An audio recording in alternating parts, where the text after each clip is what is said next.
Senator John Kennedy of Louisiana walked into that hearing room the way he always walked into hearing rooms, which was with the specific and completely unhurried quality of a man who has already decided how the next hour is going to go and who is in no rush to get there because getting there slowly is itself part of how it goes.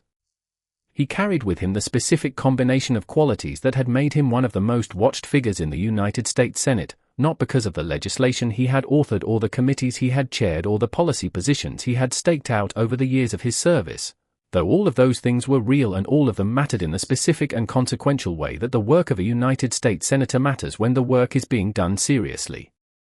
He was watched because of what happened when he opened his mouth in a hearing room.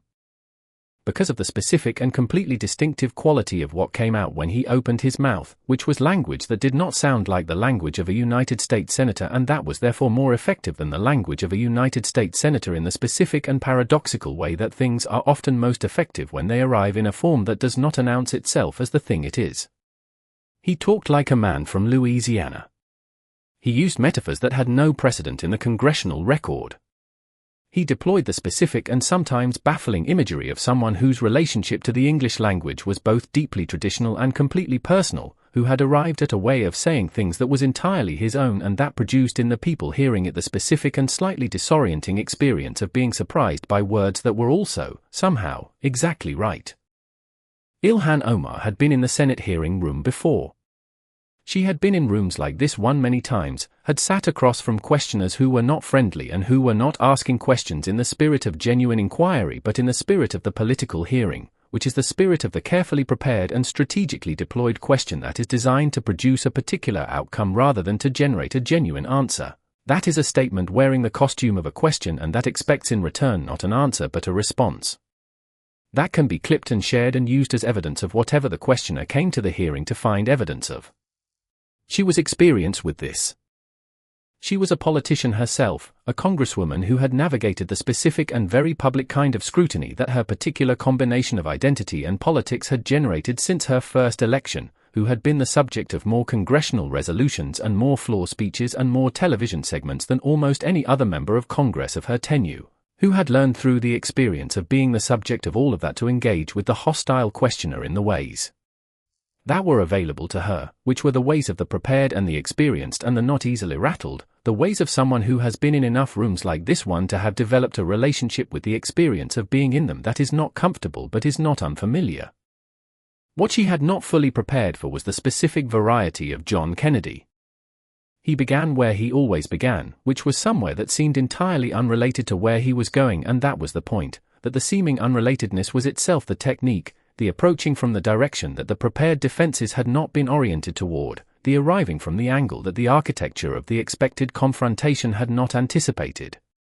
He said something in the specific and deceptively casual tone that was his signature, the tone that sounded like a man making small talk rather than a senator conducting an interrogation, that sounded like a conversation that was happening between two people who happened to be in the same place rather than between two people who were in the same place for the very specific and very intentional purpose of the hearing. The tone said, "This is not a big deal." The tone said, "I am simply curious." The tone said, "I have a question that occurred to me and I thought I would ask it." And then the question arrived. The question was not complicated.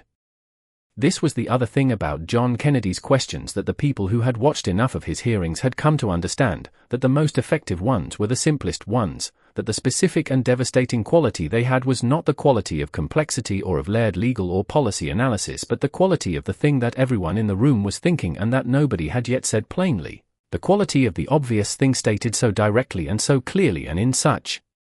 unpretentious language that the obviousness of it became impossible to escape behind the usual mechanisms of political deflection, which depend on the presence of enough complexity and enough ambiguity in the question to give the answerer the room to maneuver in, to find the angle that allows them to address a version of the question that is more comfortable than the version that was actually asked. Kennedy's questions did not give that room. They were too plain and too direct and too stripped of the kind of language that creates the ambiguity that deflection requires. They just asked the thing. And the asking of the thing was what it was, which was the thing being asked in front of cameras and in front of a room full of people and in front of the historical record that Senate hearings become, the asking of the thing that could not be undone once it had been asked and that required a response that was going to become part of the same historical record regardless of how comfortable or uncomfortable the responding was. Ilhan Omar heard the question. The hearing of it was visible in the specific way that the hearing of a question is visible when the question has landed somewhere real, when it has made contact with something that the person hearing it was hoping it would not make contact with, when the gap between the question and the answer that is comfortable to give and the question and the answer that is honest to give has been made suddenly and uncomfortably apparent. She responded. The response was the response of an experienced politician who has been asked a question that she does not want to answer in the direct way the question requires and who is doing what experienced politicians do in that situation, which is to answer a version of the question that is answerable in the way that is comfortable while staying as close to the actual question as the performing of honest engagement requires. It was a good response in the political sense. It was practiced and it was composed and it had the specific quality of something that had been thought about, that was not arriving in the moment but was drawing on a store of prepared engagements with this general territory, that was being delivered with the professional competence of someone who has done this before and knows how it is supposed to go. Kennedy let it finish. He had the patience of someone who understands that the response is not the end of the exchange but the beginning of the next part of it, who is not listening to the response in order to evaluate it but in order to find within it the specific quality that will allow him to ask the next question, which is the question that the response has made possible and that the response thought it was preventing. He said thank you in the tone that said he was not done. And then he asked the follow-up. The follow-up was where the hearing became the thing that it became, where the exchange moved from the professional and the managed into the territory where the management was running out of room to operate, where the distance between the question being asked and the answer being avoided was becoming so visible that the visibility itself was the thing happening rather than either the question or the answer.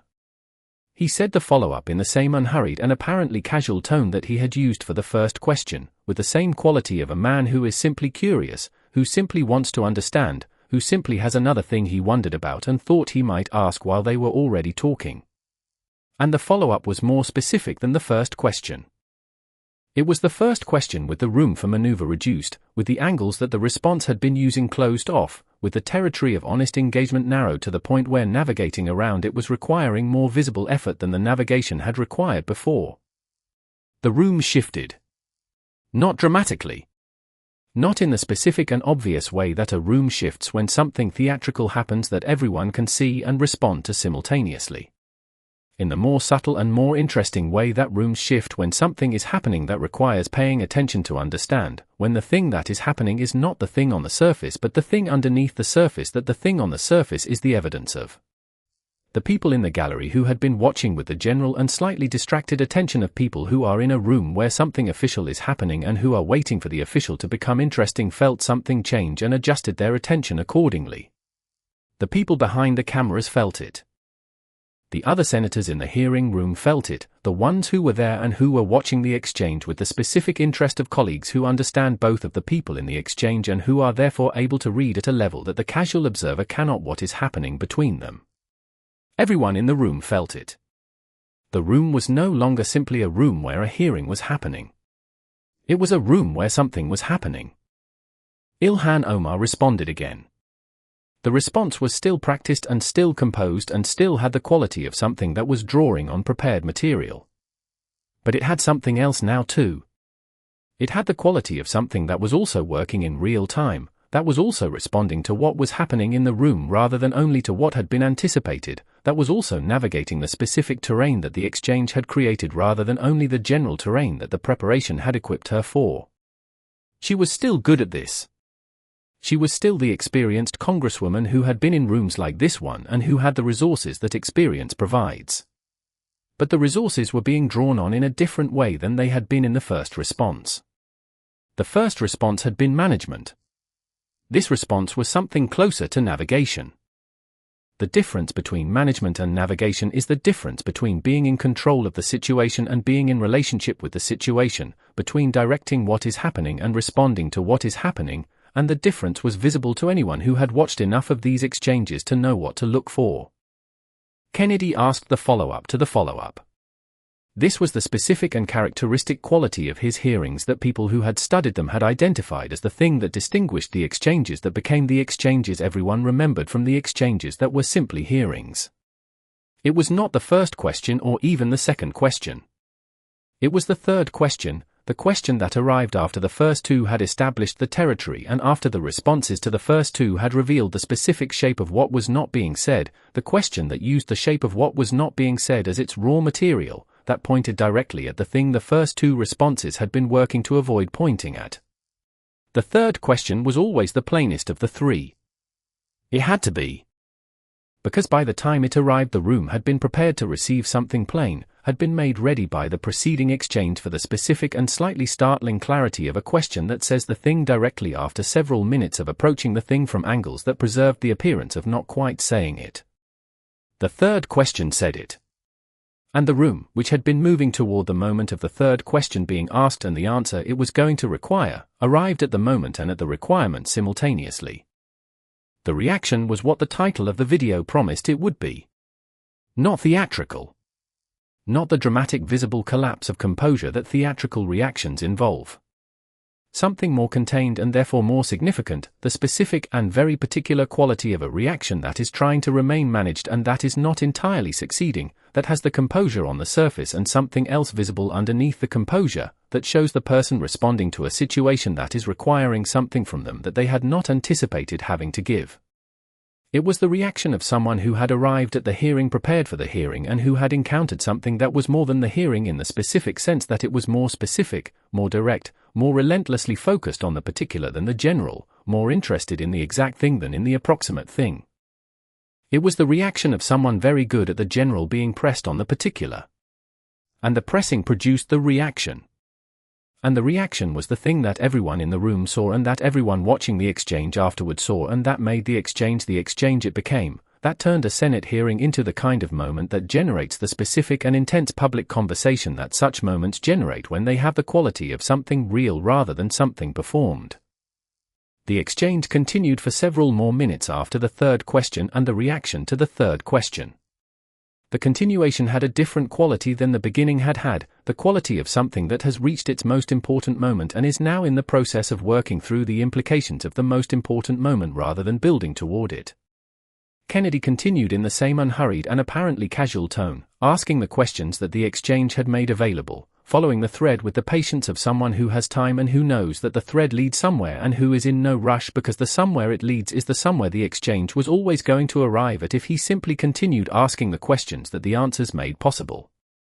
Omar continued responding with the resources available to her, which were still considerable and which were still being deployed with skill and with the specific quality of professional competence that does not disappear simply because the situation is difficult, that remains present and functional even when the situation is more difficult than the preparation had anticipated. But the exchange had been shaped by what happened at the third question and at the reaction to the third question, and the shaping was permanent in the specific way that the most important moments of exchanges are permanent, in the way that the thing that happened cannot be happened by anything that happens after it, that the record contains what the record contains and the record will say what it says regardless of how the subsequent minutes went. John Kennedy gathered his papers at the conclusion of his time. He did it in the specific and unhurried way that he did everything, with the quality of a man who is not finished but whose time in this particular room is finished and who has done with the time what he came to do and who requires no confirmation of this from the room or from the person across from him or from the cameras or from anyone else. He said the closing thing in the same tone that he had used for everything else, the tone that was not the tone of triumph and not the tone of a man who has accomplished something dramatic and knows it and wants the room to know it, but the tone of a man who simply asked the questions he had and is now done asking them and will be asking other questions in other rooms tomorrow. He left the room with the quality of someone who has done their job. And the room he left behind was a room that had witnessed something, that had been in the presence of the specific and relatively rare quality of a hearing that had genuinely produced something, that had used the mechanism of the question and the answer to arrive at a place that was different from the place the hearing had begun, that had moved something from one position to another and had done it not through drama or through the performance of confrontation but through the specific and methodical and completely relentless quality of asking the plain question and listening to the answer and asking the next plain question and listening to that answer and continuing until the conversation had gone as far as the conversation was going to go.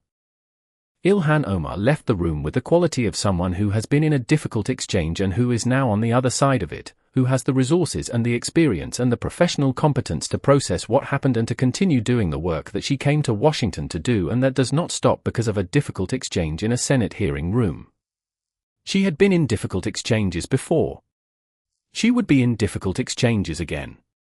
The work continued regardless. But the exchange had happened. The record contained it. The cameras had captured it. And the specific and particular quality of what had occurred in the room when John Kennedy asked the third question and when the reaction to the third question was visible to everyone present was the specific and particular quality of something real, of something that could not be managed into non-existence after the fact, of something that the people who had been in the room for it would carry with them as the record of a moment that had the quality that the most memorable moments of the most